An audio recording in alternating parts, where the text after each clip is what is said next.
This is the fight back. Josh Shapiro, governor of Pennsylvania, put out this statement.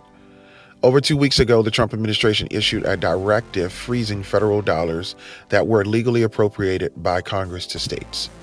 That funding is committed to serious needs like reclaiming abandoned mine lands, to prevent sinkholes plugging orphans and abandoned wells, helping lower consumer utility bills, and more.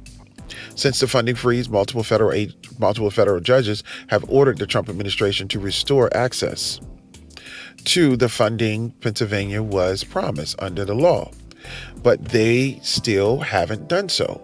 Despite working with our federal delegation to try to restore access, the state agencies remain locked out of the critical dollars. To protect Pennsylvania's interests and funding appropriated by Congress, I am left no choice but to pursue legal action to defend our Commonwealth.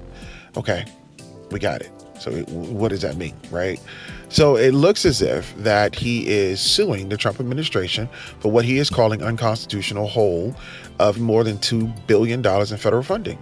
He says that despite multiple court orders to free the money, Pennsylvania cannot access $1.2 billion in federal funds, and another $900 million is requiring a review before being drawn.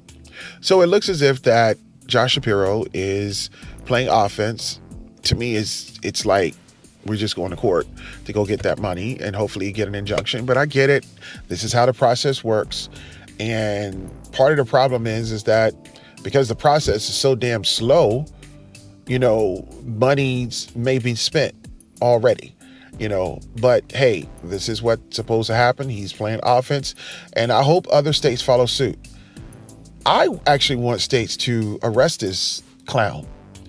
Like, what is determining you guys for not arresting Elon Musk? Because he is truly breaking laws. So I would like to know, what's that plan? Because right now it seems like the Democratic governors are trying to figure out, okay, how to handle this.